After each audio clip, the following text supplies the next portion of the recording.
नमस्कार। आचार्यवाणी देख रहे सभी महानुभावों को मेरा पंडित गौरव आचार्य का हार्दिक अभिनंदन। दोस्तों, आज के इस प्रोग्राम में जो हम बात करेंगे वो बात करेंगे विवाह आज के समय में एक ऐसी ज़रूरत है जिस समाज में हम हैं उसमें सगे संबंधियों का साथ बहुत ज़रूरी है। विवाह के लिए रिश्ता ढूंढना एक बहुत ही मेहनत भरा कार्य है आज के समय पर, और समाज में कुछ ऐसी चीज़ें जो आए दिन हो रही हैं लोगों के साथ, उस वजह से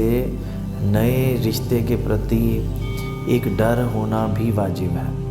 और ज्योतिष की हम बात कर रहे हैं, चूँकि हमारा विषय जो है वो एस्ट्रोलॉजी बेस्ड है,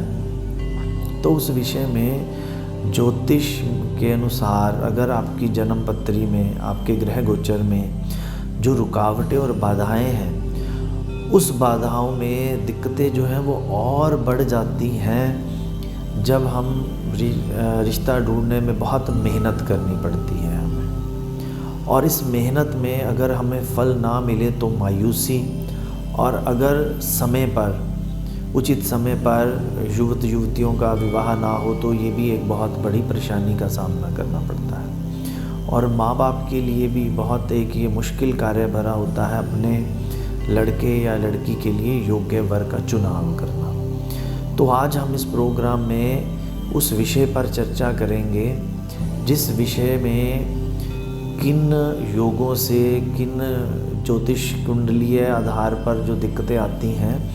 वो आपकी जन्म पत्री में किन ग्रह गोचर से आती हैं, और उसके लिए हम क्या क्या उपाय करें वो भी हम इस कार्यक्रम के अंत में आपको बताएंगे। तो जो बाधाओं की बात करें या विवाह होने में रुकावटों की बात करें, तो उन योगों में जो सबसे बड़ा योग होता है वो है मांगलिक योग। मांगलिक लड़के और लड़कियों के लिए उचित वर ढूंढना भी एक मुश्किल कार्य है, और मांगलिक होने की वजह से जो मंगल विवाह कार्यों में, मंगल कार्यों में जो रुकावट डालता है, उसमें भी जो शादी है वो लेट होती है। और कई बार उस मंगल दोष की वजह से, मंगल कार्यों में रुकावटों की वजह से, कुंडली में मंगल के तीव्र प्रभाव होने की वजह से, या जन्म पत्री में मंगल दूषित होने की वजह से जो विवाह उपरांत भी बाधाओं का सामना करना पड़ता है, तो ये मंगल जो है बहुत सारी रुकावटें पैदा करता है। और विवाह में लेट होना, या विवाह होने में देरी हो जाना, या विवाह के लिए उचित वर वधू की तलाश में जो परेशानियां झेलनी पड़ती हैं, उसमें सप्तम भाव और सप्तम भाव का स्वामी ये भी एक बहुत बड़ा रोल अदा करता है, जिसमें जो है युवक युवतियों का, आजकल लड़के लड़कियों का जो विवाह है उसमें देरी, रुकावट, परेशानियां माँ बाप को झेलनी पड़ती हैं। और कई बार इसके साथ साथ जो है हमें ऐसी परेशानियों का भी सामना करना पड़ता है जिससे रिश्ता होने के बाद या रिश्ता होते समय काफ़ी अड़चने हैं। तो ज्योतिष कुंडली में अगर आपकी जन्म पत्री में सप्तम भाव पीड़ित है, जन्म पत्री का जो 7वां भाव है वो शादी का भाव है, शादी के सुखों का भाव है, और लड़कों के लिए उनकी जो पत्नी है, वाइफ है, लड़कों के लिए अर्धांगिनी है, उसका भाव होता है, और लड़कियों के लिए उनका जो पति है उनका भाव होता है। तो सप्तम भाव अगर पीड़ित है, सप्तम भाव में अगर राहु है या शनि है, या सप्तम भाव पर क्रूर ग्रहों की दृष्टि है, सूर्य की, राहु की, शनि की, इन ग्रहों की जो क्रूर ग्रह माने जाते हैं, जो अशुभ ग्रह माने जाते हैं, इनकी अगर दृष्टि है तो सप्तम भाव पीड़ित होता है। और सप्तम भाव पीड़ित होने से विवाह में रुकावटें, बाधाएं आती हैं। और इसके साथ साथ अगर जन्म पत्री में सप्तमेश, जो सप्तम भाव का स्वामी ग्रह है, आपकी जन्म पत्री में 7वें भाव में जो अंक लिखा होता है, उस अंक का एक राशि के साथ संबंध होता है और उस राशि का एक स्वामी के साथ संबंध है। जिन लड़के या लड़कियों की जन्म पत्री में 7वें भाव में पीड़ित ग्रह हो और 7वें भाव का स्वामी ग्रह ऐसे ग्रहों के साथ युति बनाकर, ऐसे ग्रहों के साथ साथ बनाकर बैठा हो जो पीड़ित ग्रह है, जैसे सूर्य, राहु, शनि, तो उन ग्रहों की वजह से शादी में होने में बाधाएं, दिक्कतें और बहुत सारी परेशानियां झेलनी पड़ती हैं। कई बार इन्हीं बाधाओं की वजह से जो जन्म कुंडली मिलान है वो नहीं हो पाता है, और कई बार हम बाधाएं तो हैं, चूँकि बाधाओं का कोई नाम, देश, काल और खंड नहीं होता है, तो उन्हीं बाधाओं से कई बार हम ऐसे ज्योतिष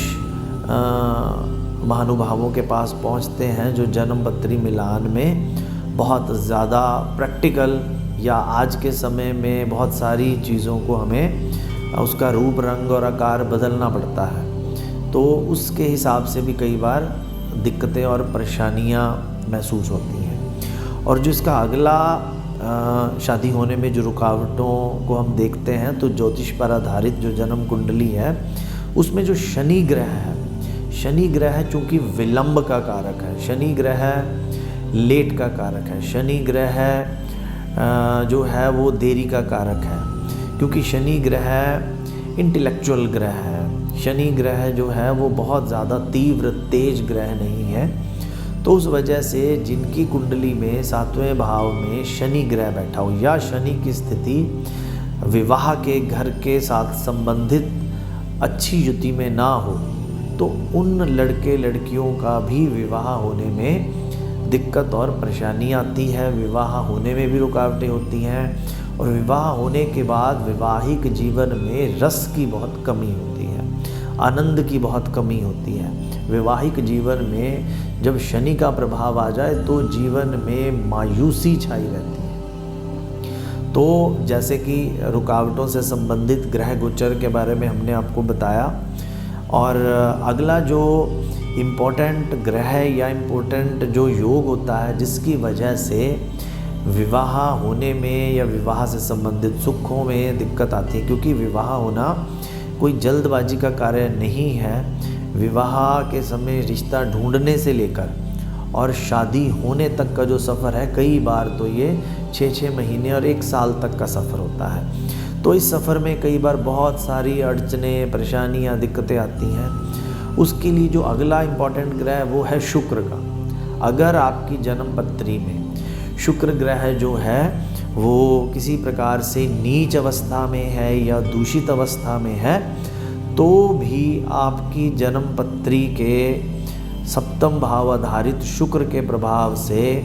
जीवन में, वैवाहिक जीवन में अड़चनें और परेशानियां देखने को मिलेंगी। बहुत सारी दिक्कतें भी महसूस होती हैं विवाह उपरांत भी, क्योंकि शुक्र है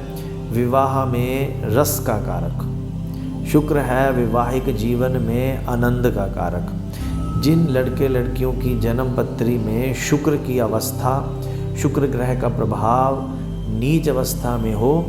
उनमें ये दिक्कतें और परेशानियां का सबब और कारण बन जाता है। अगला जो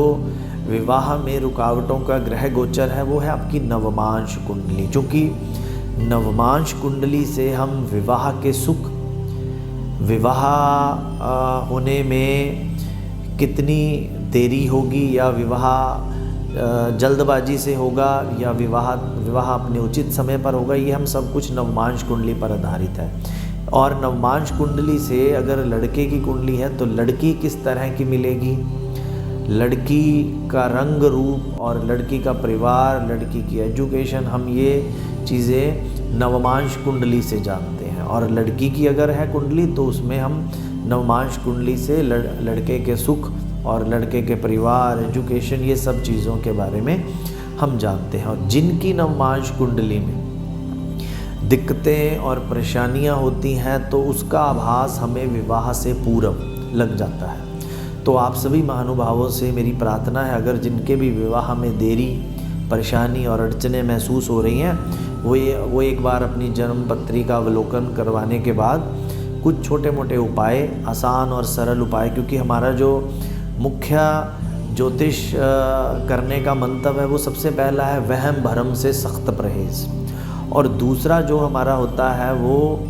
हम कोशिश करते हैं आपको सरल से सरल और आसान से आसान, साथ के साथ सटीक उपाय जो हम करते ही हमें फल मिले। क्योंकि अगर उपाय करने के 10, 15, 20 दिन बाद फल नहीं मिल रहा है तो मन में कुंठा सी पैदा होती है और ज्योतिष के प्रति विश्वास में भी कमी पैदा होती है। तो जिनके भी विवाह की उम्र के लड़के या लड़की के विवाह होने में दिक्कत परेशानी है, ऐसे योग हैं, तो उन योगों की पहचान करके या उन जो दोष हैं उनकी पहचान करके हम ऐसे सरल उपाय कर सकते हैं जिससे जो हमारा समय, उचित समय बर्बाद हो रहा है। क्योंकि अगर शादी जो है उचित समय पर ना होकर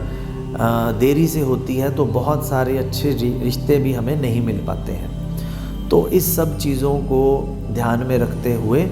ज्योतिष के माध्यम से यहाँ हम आपको कुछ 2 सरल उपाय बताएंगे जिनका किसी भी प्रकार से कोई साइड इफ़ेक्ट नहीं है। आपकी पत्री चाहे देव लगन की हो या आपकी जन्म पत्री किसी और लगन की हो, तो उसमें ऐसी कोई रुकावटें ना पड़े, ये उपाय इस प्रकार हम बता रहे हैं। पहला उपाय आपने क्या करना है, जिनके भी विवाह में देरी या अड़चनें आ रही हैं तो 40 दिन तक रोज़ नहाते समय पानी में 4 चुटकी हल्दी डालकर उस पानी से स्नान कीजिए। जिस प्रकार आप स्नान करते हैं हर रोज़ की भांति, वो स्नान करने के बाद पानी में 4 चुटकी डालिए हल्दी की और उस हल्दी वाले पानी से 40 दिन तक रोज़ स्नान करिए। रोज़ चुटकी हल्दी की डालनी है, 4 चुटकी, और उससे स्नान करना है। और दूसरे उपायों में जो सेकंड उपाय है उसमें अगर आप बृहस्पति देव के व्रत रखते हैं तो उसमें भी बृहस्पति अच्छा होने से विवाह में रुकावटें कम आती हैं। और इसके साथ साथ आपको क्या करना है, इसके साथ साथ आपको 40 दिन तक लगातार हल्दी का तिलक, हल्दी को दूध में मिलाकर, पानी में भी मिला सकते हैं, धर्म स्थान के जल में भी बहुत अच्छा प्रभाव मिलेगा, और साथ अगर आप थोड़ा सा कच्चा दूध डालते हैं तो उस हल्दी का तिलक मस्तक पर, नाभि पर, ये दोनों स्थान पर आप लगाइए 40 दिन। तो इससे भी विवाह में, विवाह संबंधित निर्णय लेने में और विवाह संबंधित अगर नकारात्मक सोच है तो उस सोच में भी आपको बहुत लाभ मिलेगा। इसी प्रयास के साथ आपके जीवन में खुशहाली रहे, अड़चनें ना आएँ, और विवाह में अगर जिनके भी परेशानियाँ आ रही हैं उनको परेशानियों से मुक्ति मिले। इसी मंगल कामनाओं के साथ आप सभी के जीवन में परेशानियाँ और दिक्कतों से मुक्ति मिले और उन्नति और तरक्की हो। आज के लिए आज्ञा चाहता हूँ। नमस्कार।